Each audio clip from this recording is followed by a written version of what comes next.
Oh, hello and welcome to Good Game, the show for gamers by gamers. I'm Barger. And I'm Hex. Well, this week it's back to the battlefield with the beefcakes of Gears of War 3. A rather fitting conclusion to the epic trilogy, wouldn't you say? Yes, it definitely answered a few questions we didn't even know needed to be answered. We also had time to do a bit of co-op RPGing in Crimson Alliance. Plus we flail our arms at some mature rated Kinect games. But first, can you guess the game for this week?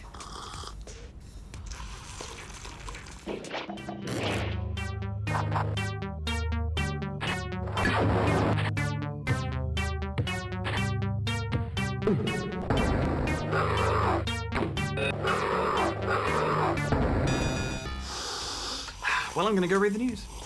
Do you wanna... No, I'll take it with me.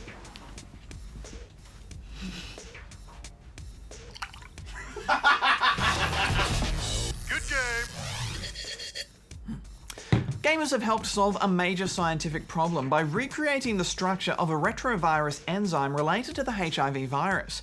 The problem has stumped scientists for over a decade, as studying it under a microscope only revealed a flat 2D image, and to develop treatments, a 3D model was necessary. So the University of Washington developed Fold It, a video game that challenged gamers to unfold chains of amino acids. Within just 10 days, teams of gamers had produced an accurate 3D model of the enzyme, to the delight of the scientific community. Electronic Arts has closed down the Melbourne branch of developer Visceral Games. The studio had previously worked on Dead Space, The Godfather 2 and Dante's Inferno, and had reportedly been working on a AAA game for the last 3 years. It's over. I know. The closure now brings the total number of publisher-owned studios in Australia down to just 4. Several job listings at LucasArts have hinted at the existence of several new projects, including a new space combat game, possibly in the long-dormant X-Wing series. The listing for the senior gameplay engineer of an aerial combat title states that experience with flight sims and space-based shooters is a plus. 2 other listings also reveal that a first-person shooter and action-adventure game are under development. As a result of poor sales and harsh critical reception, body count developer Codemasters Guildford is being shut down. Many of the 66 staff will likely be folded into other Codemasters studios to focus on their various racing franchises. Good game. The top-down RPG genre hasn't been getting that much love of late. I mean, there was Torchlight a while back. Yeah, that was good fun, and some of us are playing through the Diablo 3 beta at the moment. But to tide us over, we have Crimson Alliance, which lets you and up to 3 others work your way through a series of dungeons. Story-wise, it's hardly original. You'll work together to destroy an ancient evil sorceress who's mad with power and terrorizing the kingdom. They called her the Soul Siren, whispered that her acolytes practiced dark arts, human sacrifice, raising the dead. There are 3 characters to choose from, a warrior, a wizard, and an assassin, which is odd given that it's a 4-player co-op game. I mean, why not just make one more character? This is fantasy, it's not like you're stuck for options. Yeah, chuck in a hunter or a necromancer, anything. Yeah, exactly, it was just silly. Combat is pretty simple too. I went with an assassin, so I had A to dash, X to attack, Y to stun, and B to throw my ranged weapon. The other characters more or less had variations on the same formula, but combat points come from stringing together attacks without taking damage for kill sprees, which can then evolve into kill parties and kill orgies. As you venture forth into dungeons, you can't just spam your way through, but there are cleverer ways to take down enemies. A twist on the old red barrel sees it lit with a fuse, which means once you strike it, it'll take a few seconds to detonate. If you time it perfectly and aggro a bunch of guys, it works a treat. You can also throw them like regular red barrels along with urns of poisonous gas, both of which you have to be really careful not to accidentally smash in the midst of combat. I swear no matter what game I'm playing, you can pretty much guarantee that I will find a way to blow myself up.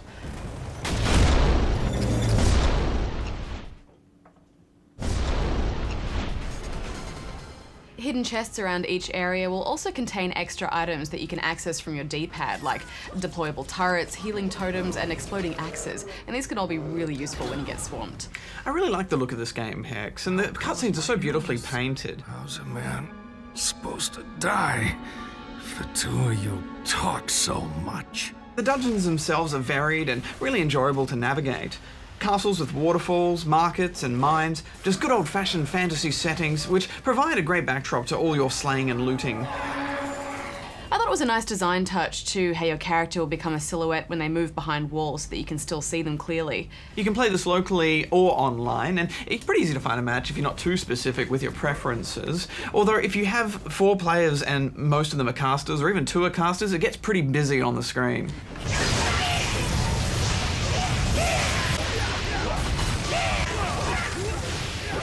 Yeah, I preferred playing this with just one other person, maybe 3 of us. Once you get 4 in there, you end up fighting the screen a little bit. Although I do love it when you've got some random who's not in your party and is trying to communicate with you by jumping up and down on the spot or madly swinging their sword in one direction.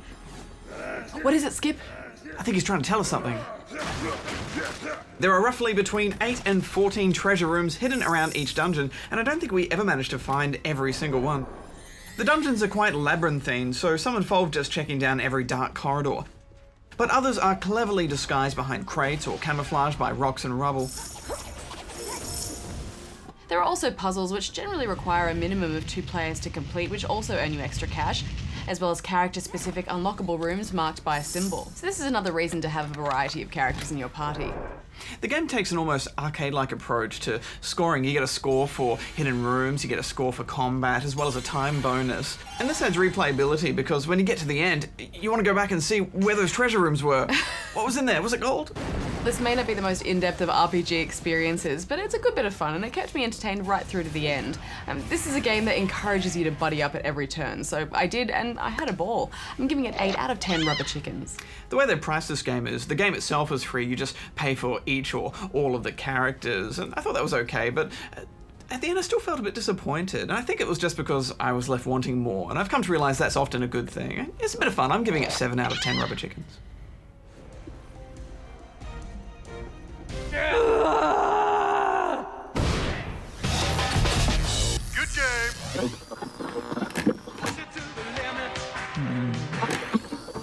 I love you, Bogo. You no. down. Yeah. Yeah. Okay, I'm ready, Hex. Let's tackle this mound of viewer feedback that spilled into the office since we asked for opinions on the Grand Theft Auto franchise. Right, well first let's check the results of the web poll which asked fanboy or hater, which are you when it comes to the Grand Theft Auto games? With almost 4,000 votes counted, only 10% were haters, with a whopping 65% proclaiming their fanboydom. The remaining 25% claimed they hadn't played the games at all. A resounding victory for the fanboys. Let's hear what some of them had to say. Unfairly criticised as glorifying crime and violence, the GTA series is an ironic satire of not only gangster culture, but of the hypocrisy of society's institutions and individuals. They revel in the ludicrous stupidity and pettiness of authorities, corporations and citizens alike, with biting barbs and perfectly aimed humour. Quite an astute analysis, that one. Yeah, although I like this perspective too. I love just going around, blowing things up and running people over. Just as valid in my opinion. Well, actually, those 2 letters do cover the spectrum of fanboy responses we received. Gamers love their crazy sandbox shenanigans, but they also admire the way Rockstar uses humour to comment on the state of society. What about we cut to one of the haters then? Whilst I respect GTA for what it's achieved in terms of the pioneering of the sandbox genre, it just seems like Rockstar are more focused on shoving controversy down our throats than making an engaging experience. Whether it be the bouncing cars in GTA 3, the shitstorm that was hot coffee, or the drug-mixing minigame from Chinatown Wars, it just seems that they're more interested in irritating moral rights groups than the mature-age gamer. It needs to stop. It's interesting, Hex, because many of the hater responses we got did have a go at Rockstar for baiting controversy. The GTA games do tend to come under fire for all sorts of reasons, usually gratuitous violence, but Barjo, we've actually got a whole stack of video responses here with a variety of different opinions in the series, so let's see what they have to say. But Grand Theft Auto was a great game for its sandbox-style gameplay. Or maybe it was that feeling of freedom that you get from mowing down pedestrians on the sidewalk.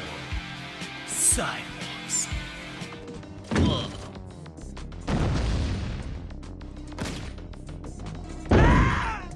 Just about every single Grand Theft Auto game is in my pile of shame. Actually no, scratch that. All of them are in my pile of shame. It's probably one of the most sophisticated and complete works of satire about America that I think has ever been made, maybe outside The Simpsons. I just want people to understand I know that it's not real, and I'm not actually trying to kill people. I'm not practicing or anything like that. It's harmless fun, and I love it to death. It's still a good game to mess around in, especially in GTA 4 with a long straight road going straight through the city. You get a fast car, zoom down there, awesome fun. I'm not a fanboy, but I'm not really a hater either. I think the online is a bit meh, and the graphics aren't so crash hot, but overall it's awesome. It really sucks you in, they're funny as, and yeah, I love them, so I'm definitely a fangirl. The story with Nico in the last one, that was pretty good. Yeah, but, become a bit stagnant, got a bit bored, I need something new. So 2001, fanboy. 2011, hater. Thanks to everyone who went to the effort of sending in a video. Great job all. You know, Badger, I thought Matt and Ryan's cheesy 80s effort was worthy of a couple of Good Game t-shirts. What do you think? I agree. Now, we've had some pretty fun debates this year, haven't we, Hex? But we are heading into the avalanche of games for Christmas, so I think that's all the fanboying and hating we can fit in for 2011. Yes, but the discussion doesn't need to end there. Why not jump onto the forums and keep the fanboys versus haters debate going? I agree. Jump in and fight. Fight! Jump in and fight. You usually do it with me. We usually do it together. Times are changing. Don't leave me hanging.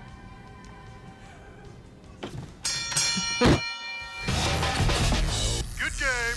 Since the Kinect launched, most of its games have been clearly aimed at the casual end of the gaming spectrum. Well, now we're starting to see a wave of Kinect for core games, and we've got our hands or our bodies on 2 of them. First up, an on-rail shoot-'em-up called the Gunstringer.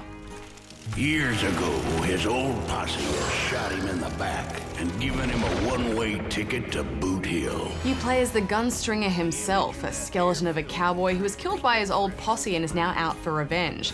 Well, actually you play as the puppeteer of the Gunstringer because the whole game is presented like a live puppet show. The game is pretty simple to control. You use your left hand to move Gunstringer around and lift it up to make him jump. Your right hand is used to select or paint targets, and to shoot, you need to flick it up like you're shooting a pretend gun.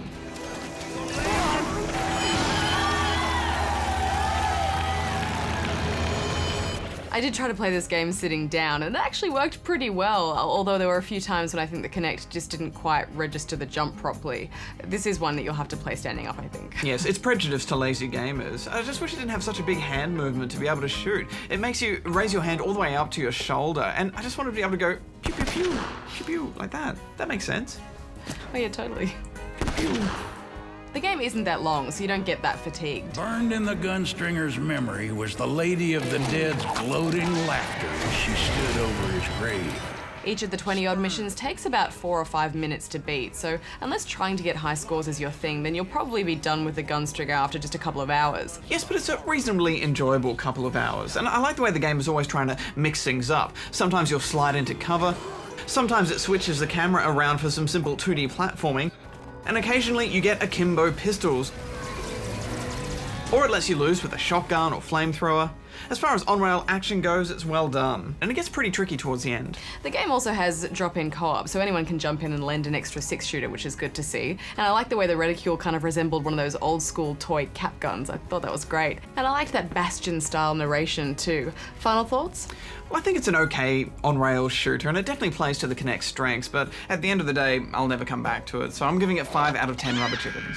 I like the way the world is constantly being changed by stagehands as you play, and there's some great intentionally cheesy full-motion video in there too.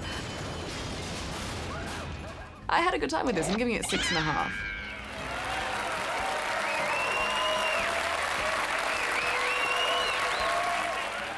Now, on to the very gory Rise of Nightmares.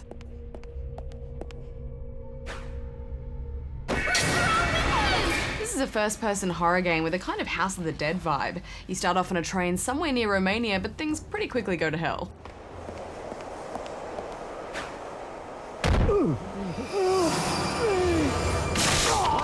The next thing you know, your girlfriend is kidnapped, the train's derailed, and you've stumbled across some sick and twisted house of torture and have to escape.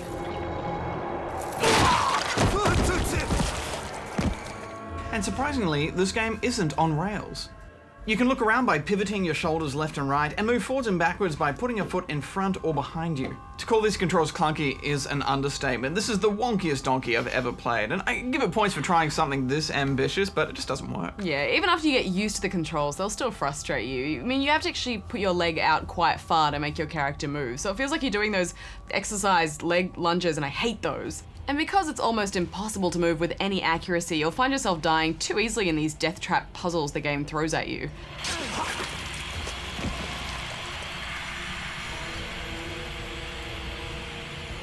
There is an option most of the time for you to put up your hand like you're asking a question in the back of a classroom, and that will automatically guide you to your next objective.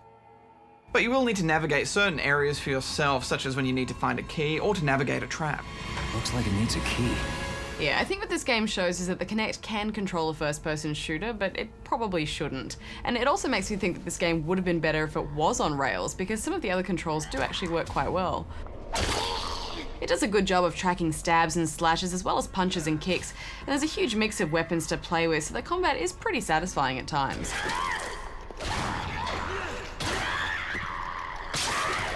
I quite like those moments where they don't explain what you have to do, so you just have to figure it out naturally.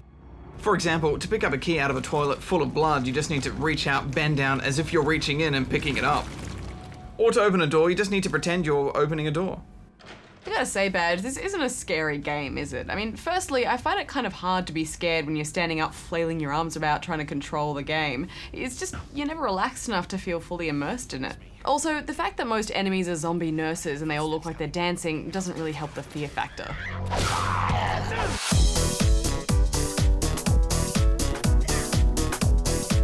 Barjo, I'm no shrinking violet, but I do feel like they've overcompensated with the gore factor in this game just to shake off that casual stigma that's associated with the Kinect. Yeah, you know, all in all, if this was a 90s arcade game, I would have had a great time with it, but as it stands now, the parts of this game that work don't make up for the parts that don't, so I'm giving it 4 out of 10 rubber chickens. Well, this is a game that uses your whole body, so you need quite a bit of lounge room space to play this, so I think people with smaller apartments might struggle a bit. In general, I just wasn't that impressed by it. I'm giving it 4 out of 10 rubber chickens.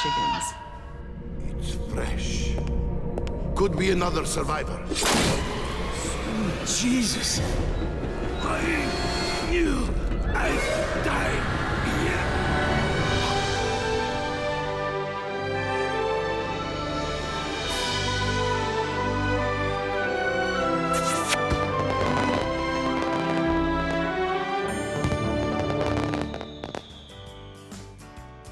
That's easy for me. Half-Life 1. You know, back when that came out, you know, there weren't a lot of like really kind of story-based games like that, and that was just a game that you play through and you say, wow, I want to play that again. And I still play through it from time to time. I'll you know, go on my PC and I'll be like, oh yeah, Half-Life is there. You know, go back and play the original Half-Life. And of course, Half-Life 2 is great as well. But you know, back in the day, you know, in the late '90s, Half-Life was it for me. Well, it looks like we won't be working together. No regrets, Mr. Freeman.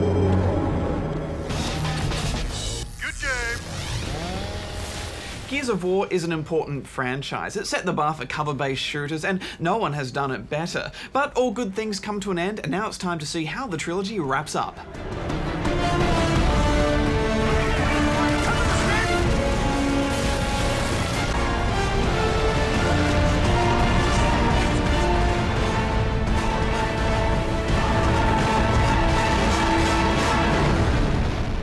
Things kick off with an explosive giant squid battle on a naval base where many humans have retreated to escape the Locust. Civilization is on its last legs.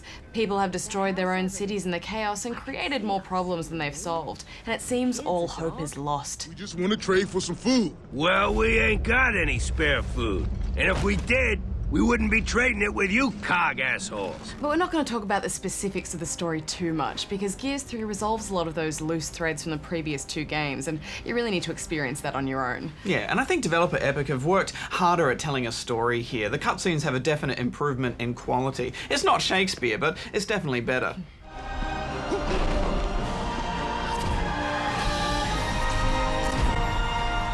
Even though this Gears answers a lot of questions, I still have no idea why they're on this planet in the first place, though. And also, why is the Locust Queen a human? I like most of the story. It pulls you along quite nicely, but Barjo, it seems to be a bit of a trend at the moment to put, you know, a token Aussie in the game with a variety of our cultural one-liners. Yes, at least it's not Bloody Dead Island. Hey, Carmine, you all right? You're awfully quiet. Someone's gotta be. But really this is a story about Marcus and Dom, and the rest of the characters blur into the background a bit.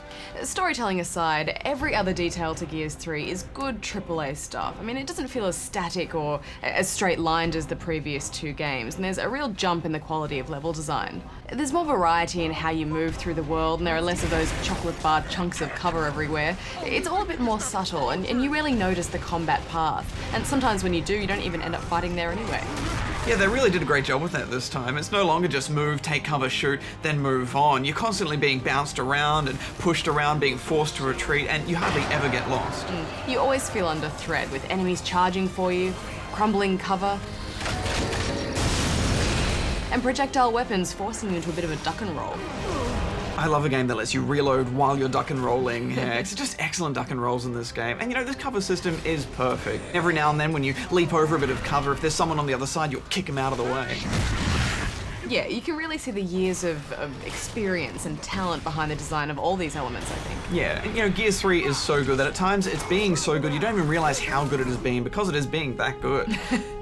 You can tell right from the start, from that dream sequence level, that you're in for something a bit different, almost a little bit special with Gears 3. And it's a beautiful looking game, those textures and the level of detail in some of these environments. They put a lot of colour in Gears 2, but there's much more now and so much variety in these locations. They managed to get all that colour in there too without compromising on the grey, bleak Warzone feel that is Gears of War. Some of those destroyed city areas were just stunning, Budge. I mean, you get the idea that each little bit of each, area has been individually crafted and painted. And it all runs so smoothly, too. I mean, once you get into the game, you won't even notice it loading. Yeah, it's pretty incredible. Not even the slow walking sections bother me, Hex, because you can do a bit of a slow waddle now. That might have always been there, but I only just figured it out. On top of all that, there's a huge back catalogue of enemies to fight, as well as some new ones too, and they all come with their own tactics and strategies. And I love how all the new Lambert enemies explode when they die, plus saves on memory.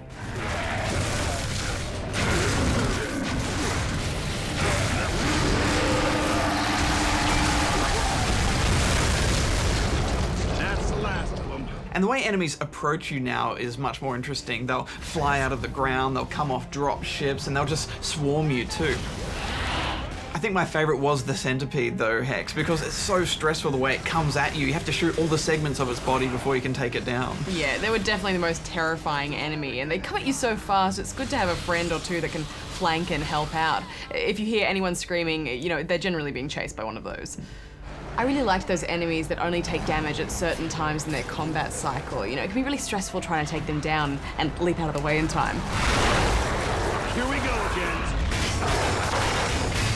I think the game really shines when they do smart combinations of enemies. So you've got your grunts and then your tougher enemies and then your really tough enemies all in the same area. That forms some really interesting and complex combat strategies, I think. But you definitely need to play this on the hardest difficulty setting. On normal, you won't die very much, and especially now you have a lot more revives with it being 4-player co-op. You will always have 3 other teammates that can revive you, even if you're playing on your own, so normal is now the new easy, and it's pretty rare that the enemy or the teammate AI will let you down. The good news is your teammate AI will kill a balanced amount of stuff as well. It's a pretty balanced game all round, I thought, from the pacing of the story to the combat. Some of those on-rails sections were such a visual treat, Budge. I mean, I never thought I would hear myself saying that I wanted more on-rails section in a game, but I mean, these were just awesome.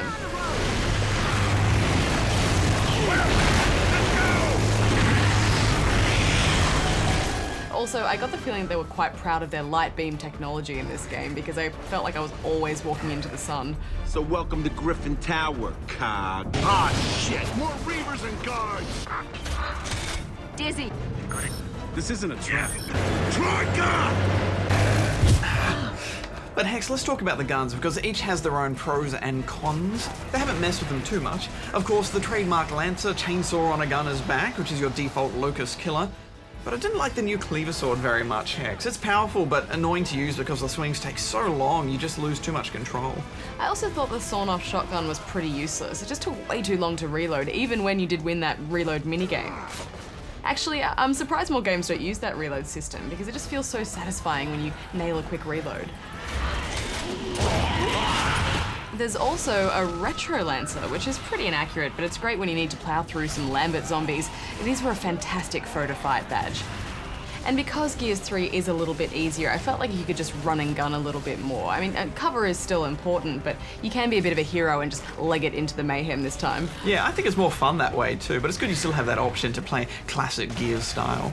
The game gives you so many of those hero moments too, where you get a kick-ass weapon and can just tear up enemies for a short period of time. Not to mention the mechs, which have a powerful machine gun, as well as a stationary rocket mode. Great mechs. Even with all of these weapons, I still would have preferred more standard weapons. You know, I pretty much just used the Lancer shotgun combo the whole way through. I don't know, Badge. I'm of the opinion that if it doesn't have a chainsaw attached to it, then what's the point? Moving on to multiplayer. Now, the game wasn't out yet at the time of us reviewing it, and also we only had one disc between us, so we couldn't check out absolutely everything, but we did play with bots. And I don't know, I thought they were a little bit dumb, Barjo. Yes, they suck. I think they're just a placeholder while you wait for a human to join.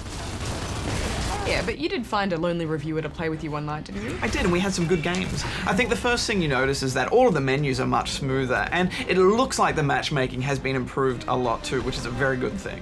All your standard modes are there, plus some more. There's a beast mode, which is kind of like reverse horde, where you have to take down a bunch of humans playing as the Locust, and it's okay, but the horde mode has been made even more fun this time around, so you'll probably spend most of your time there. It's got a lot of tower defense stuff in there now, with turrets and decoys and putting down barbed wire, and I had a great time there. In fact, I had fun on all of the maps I played, Hex. Yeah, and we had some good fun in split screen too, although you can just never see enough. The screen is too small. Yeah. But we should wrap this up. Hex, final thoughts? Well, I think there's a decent amount of replay value here. I mean, Gears 3 also has a score-based arcade mode, and there's DLC coming too, apparently. I just think it's a fitting end to a really great trilogy. I mean, the first Gears was an incredible game, and in Gears 2 they took things further and made it look a bit better. But now with Gears 3, it's like they've taken every single idea they could and thrown it in to just make a masterful action game. So I'm giving it 9 out of 10 rubber chickens. Yeah, everything works here, and everything's so tough. The enemies are tough, the way you walk is tough, and even the chickens take 3 shotgun blasts to kill. This shit and get this over. That cover is just so intuitive, and the way the motion blurs and the little camera shakes work with the action, it's an evolved and fine shooter. I'm giving it 9 out of 10 rubber chickens. While I was at E3 this year, I spoke to lead game designer Cliff Blazinski, and that full interview is on our website. Good game. So did you guess the game? For this week. It was Zargon from 1993, a rather sprightly side-scrolling platform game for MS-DOS by Gears of War developer Epic, back when they went under the moniker Epic Mega Games. What were you playing in 1993? Oh, what a great year. I played a lot of Jungle Strike, but really it was all about Toe Jam and Earl, Panic in Funkatron. Actually, that was the biggest disappointment of the year, because Toe Jam and Earl was such a wonderful game, and they made it all 2D, and while it was a good game in its own right, it wasn't as jammin' as the original. Well, I was 7, and our first family computer came, it ran completely on MS-DOS, and it had a game called Skyrunner, which I think was originally on Commodore 64, but it also ran on DOS, and you were piloting a plane that had to shoot trees out of your way, and when you got to the end, it just looped back to the beginning. Wasn't that a game from the 80s? Yeah, but it came on our computer. It was all I had, man. Alright. Well, next week it's Sport, Speed and Superheroes with Burnout Crash, FIFA 12 and X-Men Destiny.